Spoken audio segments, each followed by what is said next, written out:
mianatra eo tongotrao.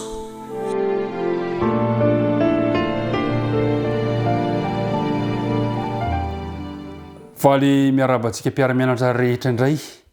tafahoana somatsara amin'izao sabata izao zay rahantsika mamerina ny lesona vahenina arabaina isika tsirairay avy noho ny famondram-po sy ny fahasoavana ary dia tononona ho anao sy ny ankohonanao ny fiadanany tompo hiaraka hivavaka isika ho fanomboantsika ity fotoana ity. Andriamanitra rainay izay any an-danitro misotro anao indray zahay noho ny fitiavanao anay noho ny fitantananao rehetra zay tsy takatry ny sainay ka mbola mahatoy izao anay. Tafahoana indray zahay amin'ny lalan'ny fandiniana ny teninao. Mamela ny helokay sy ny tsirambina rehetra vitanay ary eo ka mbo vita fihavanana aminao zahay ka ny fanenao masina mihitsy no ampitoeranao tenatinay ka anazava sy ampianatra anay izao teninao izao dia mitahi ny mpiara-midinika rehetra mpiara-mianatra rehetra fa nivavaka tononona sy angatahana noho ny amin'ny anara Jesosy. Amen. Andriamanitra tia ny rariny mbola amin'ny tontolony ny fitiavan'Andriamanitra sy ny fahamarinana isika ankehitriny. Fa ny andinina tao tadina moa dia amin'ny bokin'ny Jeremia toko fa 7 ka ny andininy 7 zay manao hoe fa zay te irere dia aoka irere amin'izao dia ny faindreny sy ny fahalalany aho Jehova izay manao famondram-po sy fitsarana marina ary fahamarina ty ambony tany fa izany no sitrako hoy Jehova. Ambaran'ny soratra masina hatrany hatrany ary averimberina sy ampahirezina antsika fa ny Andriamanitra ivavahantsika, ny Andriamanitra ivavahanao, ny Andriamanitra ivavahako, ny Andriamanitra ny Baiboly dia Andriamanitra fitiavana, Andriamanitra tsara, Andriamanitra tsy miovaova, Andriamanitra zay maneho ny fahatsarany mandrakariva eo amin'ny fiainantsika tsirairay avy. Izany no fampahirezana sady ampahirezana antsika amin'ity androany ity. Iresaka izara telo ny dindinika fanaovantsika. Ny voalohany dia zao hoe miara-dalana tsy afaka misaraka ny fitiavana sy ny rariny. Faharoa, mitaky toetra tsy miovaova ny fitiavana ny rariny. Ary fahatelo farany, manome lanja ny fibebahana ny fitiavana ny rariny. Voalohany no resantsika dia le hoe miara-dalana ny fitiavana sy ny rariny. Manerana ny Baiboly ny mpiara-mianatra namana isany dia miara-dalana ny fitiavana sy ny rariny. Ary mitaky ny rariny ny tena fitiavana.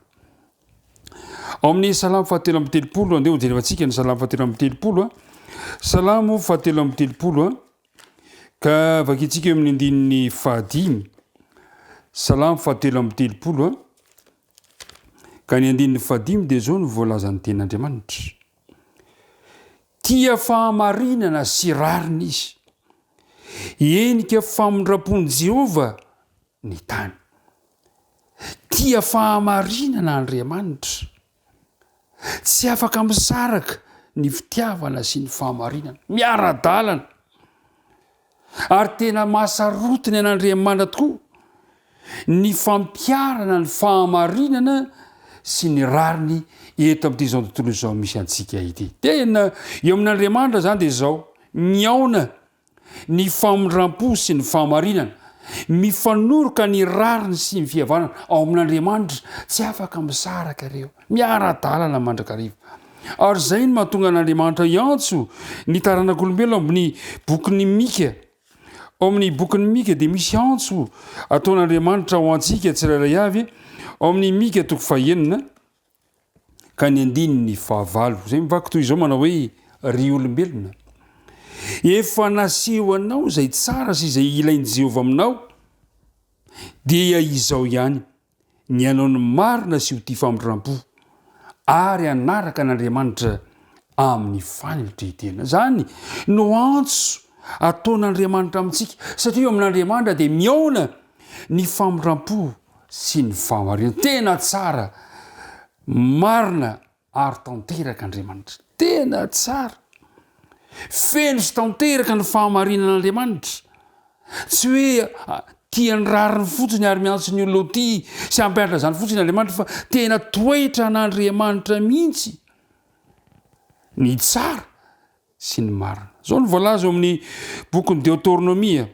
Deutéronomie toko 2:30 ka ny andininy 4. zao ny voalazany Deutéronomie 2:3 ka ny andininy faefatra vakitsika izany aminara Jesosy ny amin'ny vatolampy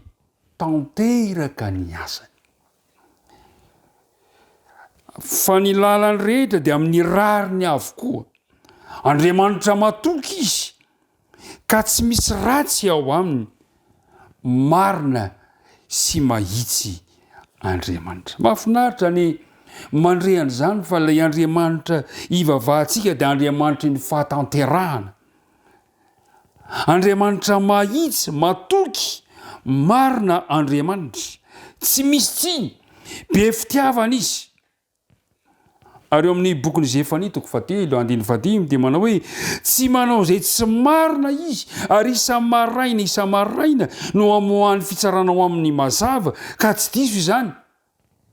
fa ny tsy marina tsy mamalala henatra ary mpiara-mianatra namana isany tadio tsara ampahirizina antsika fantatr'Andriamanitra zay mahasoa ny tsirairay avy ary tadio fa tsy mitsahatra Andriamanitra mitady sy anome izay zavatsoa ho anao zava-dehibe zany isa-maraina tsy mitsahatra Andriamanitra mitady anome izay zavatsoa ho antsika tsirairay avy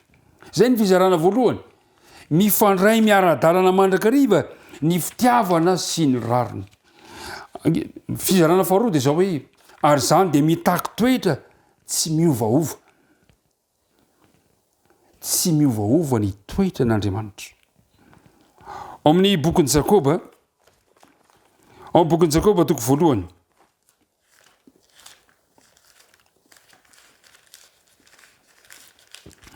Jakoba 1 ka ovakitsika eny amin'ny andininy 7:10 so ny voalazan'le tenin'Andriamanitra Jakoba 1 ka ny andininy 7:10 ny fanomezan-tsoa rehetra sy ny fanomezana tanteraka rehetra dia avy any ambony ka midina avy amin'ny rainy fanazavana izay tsy misy fiovaovana na alika avy amin'ny fiodinana ny zavatsoa rehetra avy amin'Andriamanitra zany no fampahirezana lehibe omenantsika ilay Andriamanitra tiatsika dia Andriamanitra vonany anome zavatsoa any tsirairay avy Andriamanitra tsy misy fiovaovan'ny toetra eo aminy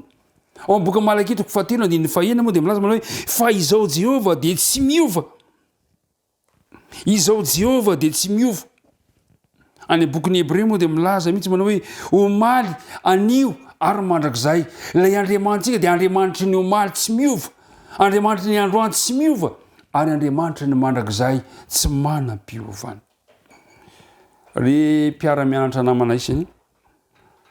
tsy Andriamanitra zany ny fototry ny ratsy satria ny zavatsoa rehetra dia avy any ambony no mena ho antsika tsirairay avy ary tsy misy fiovaovana zany tsy miova ny toetra n'Andriamanitra mazava ny ten'Andriamanitra tsy mba mandainga izy tsy mandainga Andriamanitra rehefa miteny izy rehefa mbanateny izy dia omeny zany mahazo matoky arysika fa ilay Andriamanitra ny Baiboly ihany ilay Andriamanitra ao amin'ny Kristy izay nanaiky anotra ny tenany mba ho famonjenantsika teo amin'ny azo fijaliana Andriamanitra azo itokina tanteraka ilay Andriamanitra ivavahantsika tsy misy fiovaovana re mpiara-mianatra namana miantso anao koa ihany mba anana zany toetra tsy miovaova izany nay mora miova isika olombelona mbetika manaiky mbetika mandahy mbetika mba tsara fa eny koa nefa mba ratsy lay Andriamanitra ivavahantsika dia azotsika itokisana amin'ny androany azo itokisantsika ny amin'ny hoavy mandrakizay rehetra tsy miova Andriamanitra eo amin'ny toejavatra zay hitanao fa miaratsy azy amin'ny fiainanao eo amin'ny toejavatra zay hitanao fa sarotra azy amin'ny fiainanao tsy miova ny fitantanan'Andriamanitra antsika tsirairay avy ny fahatelo dia izao manome lanja ny fibebahana ny fitiavana ny rariny misy loha hevitra somary nanaitra kely somary manaitra ihany koa ny fahinonany hoe Andriamanitra manenina tena manenina ve Andriamanitra lay andriamanitra tsy miovaova lay andriamanitra tsy mandangy lay andriamanitra mandrak'izay manenon'andriamanitra fa nahoana mety maninona tokoa ve izy marina tokoa fa misy andalateny ao anaty soratra masinao milaza fa manenon'andriamanitra ao amin'ny bokin'ny exodosy toko fa 2 exodosy toko fa 2 ka ny andininy fa 7 dia zao no fanambaranana soratra masina exodosy toko fa 2 ka ny andininy fa 7 hoy izy hoe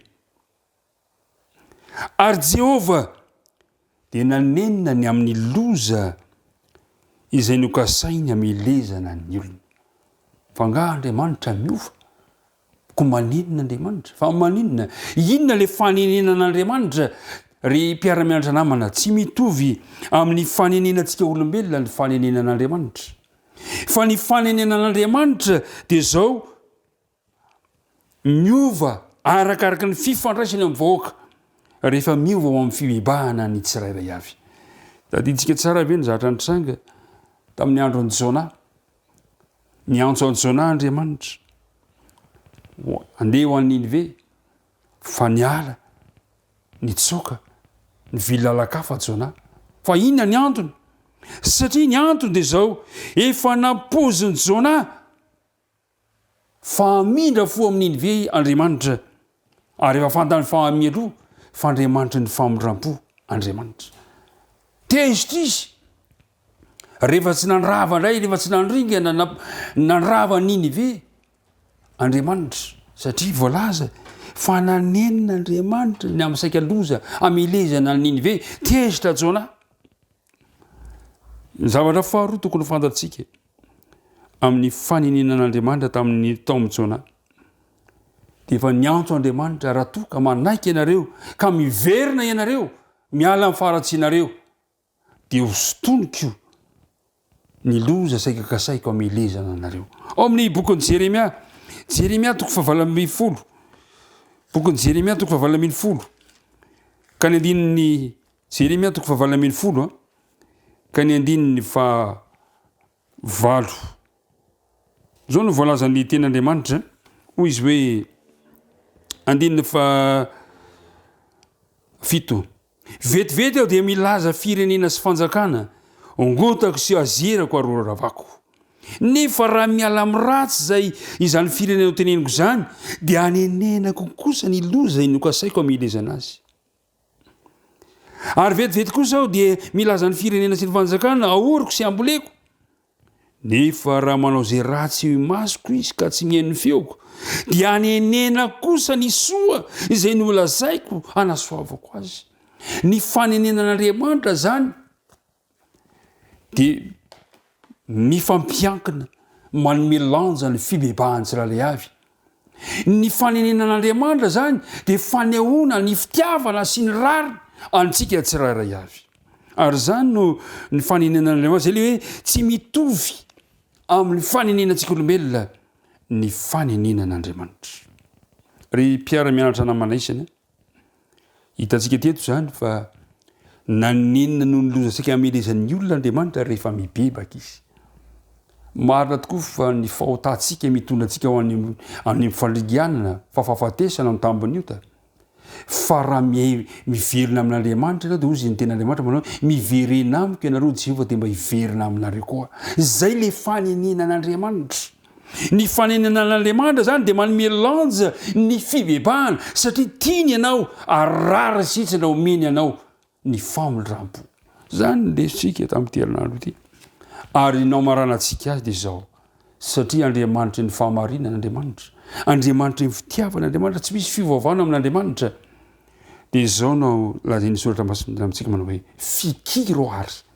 ny fitiavana sy ny rarina andao mba anaovantsika fanandramana eo amin'ny fiainana zany zany atao hoe mandeha amin'ny fitiavana sy mandala ny rarina zany ampianarina soratra masina amintsika mandrakariva fa ilay andriamanitra ivavahantsika dia andriamanitra matoky ao amin'ny Deutéronomie toko fa 7 ka ny andininy fa 7 dia milazany zany manao hoe Jehova andriamanitra ao ihany no andriamanitra dia andriamanitra matoky izay mitandrina fanekena sy famindram-po amin'izay ty azy sy mitandrina didina hatramin'ny taranaka faharamandimby re mpiara-mianatra namana tena tia antsika Andriamanitra rarina izy raha andeha mba vofikiritsika izany famarina zany andeha mba nanaovantsika fanandramana eo fiainantsika Jesosy dia nanao zany fanandramana izany ary dia mampianatra antsika mba hiainantsika izany fanandramana izay nataon'i Jesosy zany zao voalaza amin'ny filazantsarany filazantsara Matio toko 5:17 manao hoe efa renao arefa voalaza hoe itiavany namanao ary mankala ny fahavalonao fa izao kosa milaza aminareo tiavany fahavalonareo ary mivavava an'izay maninjika anareo zany ny tena fitiavana dia ny fitiavan'Andriamanitra tonga lafatra tadio tsara fa tsy tonga lafatra amin'ny fitiavana izay tsy tia afa-tsy tia azy ihany Andriamanitra nefa dia tia na dia izay mankala azy azy zay no mahatonga hoe tonga lafatra amin'ny fitiavan'Andriamanitra eo amin'Andriamanitra dia mihaona ny fahamarinana sy ny famondram-po ka dia mananatra antsika miantso antsika ny ten'Andriamanitra manao hoe tandremo ary ry mpiara-mianatra namanisany ny famondram-po sy ny rariny koa mba ahafahanao an'izao manatanteraka zany miandrasa an'Andriamanitra apetrao mandrakariva apetratan'Andriamanitra ny fiainantsika rehetra ary amaranantsika azy dia ny vavaka ataon'ny mpaminany Isaia toko 10:20 andiny voalohany andeha mba etahitam-potsika ihany koa manao hoe Jehova ô Andriamanitra ianao anandratra anao sy hideranao ny anaranao aho fa efa nanao zava-magaga ianao dia zavatra efa voakasatra amin'ny ela sady matoko no marina indrindra re mpiara-mianatra namana tiako ny ampahery antsika fa tsara Andriamanitra tsy efa mba nanaiky an'izany ve ianao tsy efa resy lahatra ny amin'izany ve ianao tsy efa tsapanao ve ny fahatsaran'Andriamanitra teo amin'ny fiainanao mamindra fo amintsika Andriamanitra tiantsika izy tsy miovaova Andriamanitra azonao fikirana izy ampitoejavatra rehetra na amin'ny mora na amin'ny sarotra na amin'ny fifaliana na fahoriana tsy miova ny fitiavan'Andriamanitra antsika tsirairay avy. Ka noho izany ilay andiny fototra izay niarahantsika manao hoe fa izay terere dia aoka irereny amin'izao dia marina loatra satria Andriamanitra no rehereontsika ilay Andriamanitra fitiavana ilay Andriamanitra famondram-po ary ilay Andriamanitra izay tsara amin'ny fotoana rehetra ny tompony ombanao koa amaranantsika azy any dia andeha isika hiaraka hivavaka rainay eo izay any an-danitra misaotranao indray izahay no ny fahatsarany teninao no zarainao taminay ilay toetranao be fitiavana tia ny rariny mpamindra fo ary tianao ihany koa mba hofikirinaiky mba hanaovany fanandramana zany dia mitahianay aoka ny fanenao masina no hitantananay mitahiany koa reto mpiara-mianatra amiko reto homba an'izy ireo mandrakariva koa ny ianao ny vavaka tonononay sangatana aminara Jesosy rery any amen.